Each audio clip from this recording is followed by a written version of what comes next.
The Saucony Freedom 3 with its low offset, flexible sole, and cushioned footbed make it a good road shoe for freeform running, but not on roads like this.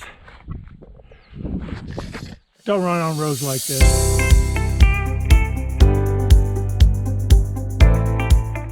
Welcome to the Ageless Runner. I'm Ralph. Before I talk about the Saucony Freedom 3, would you be so kind as to click the subscribe icon down in the corner of this video, and don't forget to hit the bell icon so you get notified when I post a new video. Thank you ever so much. I like lower offset shoes. You know, there's some studies done a few years ago where they studied offset amount versus injury rates, and they found that the amount of offset doesn't really impact the rate of injury. In other words, high offset shoes cause just as much injury as low offset shoes.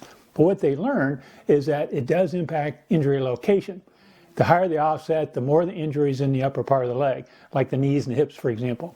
Lower offsets tend to favor injury in the lower part of the leg, like Achilles tendons or ankles. I'm a knee guy. I've always kind of watched my knees, so I like low offset shoes. I think they're better for my knees. So one reason I wanted to try the Saucony Freedom 3s is a low offset. It's only 4 millimeters. That's kind of low for a lot of running shoes until you get into zero drop shoes. And I have a pair of zero drop shoes and I like them, but I like Saucony even more. I actually have a Saucony Peregrine 10 pair of shoes that I use for trail running that I absolutely love. They're actually my second pair. I just love them for trail running.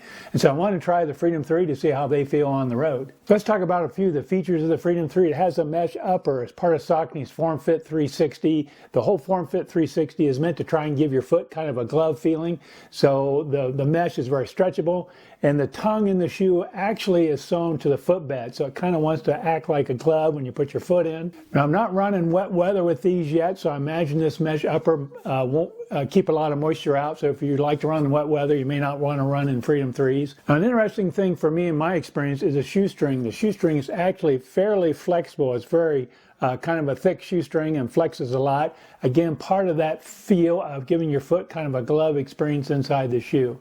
Now the heel frame is fairly stiff and rigid, and it's got a very nice plush collar on it. Now the midsole of the Freedom 3 uses Saucony's PWR Run Plus. It's kind of a lightweight, durable, flexible midsole, adds just to the feel of the lightness and springiness of the shoe. The outer sole is kind of a translucent rubber-like material, kind of grips pretty well on the road. You feel kind of connected to the road with this shoe. But the whole sole is very flexible. You can actually twist this thing almost 180 degrees, so it's very flexible. So if you like to do a more natural form of running, more of a free-form type of running, this might be a shoe for you. If, however, you tend to overpronate or you need stability, this is not your shoe. Look at something like the Saucony Triumph or the Saucony Kinvara to maybe give a little more stability. Now, the toe box is very, very roomy. I don't have any problems with my toes squishing up there. They're not as roomy as my Ultra Escalantes, which are a zero-drop shoe. Those things have a big toe box, but I don't feel cramped in this toe box at all. This actually feels pretty good. So what's the ride like? There's a lot of cushion in this shoe. As you can see, it's very well padded. So you have kind of a spongy, springy feel when you're out running. Again, for me, it helps reduce the impact on my joints, and I like that. These things only weigh 8.4 ounces, and that's about an ounce more than the Saucony Kinvara, but it has a very light feel to it. So my overall impressions are this shoe feels like it conforms to your foot. It's easy on the feet. It gives me a cushioned ride. It's easy on my joints, which I think is a plus for any runner, but especially for older runners. You think about older runners as we get older, older people tend to talk about their knees and hips giving them problems. This shoe would be a good for an older runner because it's springy, it's spongy, but it's got that low offset to help minimize stress on the knees and hips. So I would definitely recommend it for an older runner. But again, as I said, if you need stability, if you overpronate or you supinate really bad, you may want a more stable shoe.